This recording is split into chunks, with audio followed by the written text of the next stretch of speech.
This is Tim Murphy. I'm a business intelligence consultant here at Pragmatic Works. And today we are going to talk about SSIS expressions. And I guess that was an interesting poll. I know I could have asked also if you're fluent with another logical programming language. I wonder how many of you are fluent maybe in another language. And if you are, hopefully this session will not be as painful to you as it was for me to learn that language. But anyway, I won't let that intimidate me. But if you are fluent in another language, those skills should translate over to SSIS once you get used to the difference in syntax and some of the quirkiness. But if you're new, some of you that are maybe very new, you should be fine as long as you can think logically and as in analyzing the sentence if-then. You probably could do that. So anyway, let me skip right over here. There we go. What I'd like to cover today, a few things. What are expressions and where to use them? And of course, we'll look at some examples of that. And then casting in SSIS. One of the most problematic things in expressions is casting and the quirkiness of that. So we'll look at that. And using variables in expressions. Variables, you know what variables are. They're changing values that can be used in expressions. So we'll look at that example of that. And then troubleshooting some expressions. I've done a lot of conversion of DTS packages where there's a lot of translation needed from maybe ActiveX or some other code.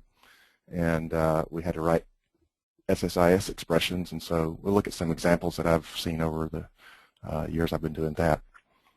So let's go right into bids. All I have is that on the slide, so you should be seeing bids here. And SSIS, I still call it bids. This is actually 2008, so it was still being called bids then, I guess. So here we are in the SSIS, and the first thing that I wanted to talk about with expressions is where they are used, and show you what one of them is. So basically, any task in SSIS, whether it be a data flow or a control flow task, any send mail task, anything, you can build expressions on the various properties. So for example, the send mail task, if I go over to the properties window over here, expand that up a little bit because we'll be looking at it, you'll see there's a tab here called expressions, and if you expand that, you can see an ellipsis will open up. And all the properties that can have expressions are listed here. So you could select any of these, the BCC line, CC line, whether to disable it. Of course, the subject, the to line, the name, those things can be configured with expressions. So you would come in here and say, look, we want to change the from line. That would be an expression. You click on the ellipsis and pull up the expression builder. Now, the easiest way to build the expressions in SSIS is with the expression builder, and if you've done any work, you've probably done that, so you know what that is. But basically, this gives you these drop-down variables and various objects that are available for your expression. It gives you the mathematical functions, string functions, these various functions, as well as what I really wanted to talk about first, the typecasts. And SSIS is very what's the word?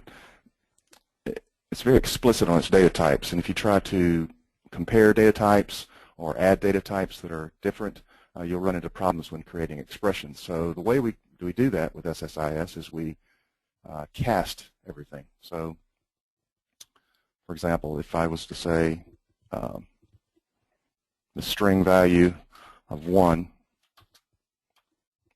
equals, or I want to see if it equals 1, that would not work because you can't compare a string to an integer. But the way you could do that is you would cast it. And the casting is very simple. All you do is you cast it by taking one of these typecasts and put it right in front of the item to be casted. So then that would work. Now this, I don't know if this would evaluate here because I'm actually using, I think, let's see. No, it won't work because this property was not a Boolean. But anyway, that's what casting is, and I'll show you an example over here. Let's cancel this and talk about casting. Here we go. This is where I should have done it. So here's the expression on a variable. And once again, I'm going to go over here to the expression tab, hit the ellipsis, and type in 1, or the string value of 1 equals 1. And if I try to evaluate this now, it will fail because data types, string, and integer are incompatible. So we get a message there.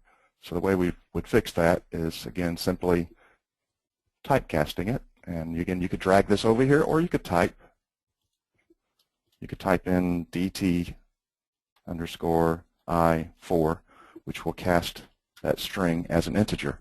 As long as that string will cast as an integer, then that would evaluate properly. So basically, it would say it's true. Now, if this was something like A, alphabetical character, and I tried to cast it, and you'll see we would get another error because we're attempting to cast an integer out of a string, which can't be done. Oh, my screen went blank. Hopefully I'm still there. Okay, so you can only cast something that would be an integer to an integer. So again, that works. So casting is very important, and that's one of the things that will give new programmers, new people to SSIS, that is, problems. So there are all the various data types in SSIS. They're all listed there. So you'd have to choose the correct one to fit your expression. And we'll use some others here in a little while. Okay. So that's casting. And now another place where we use expressions. Like I said, they can be used on tasks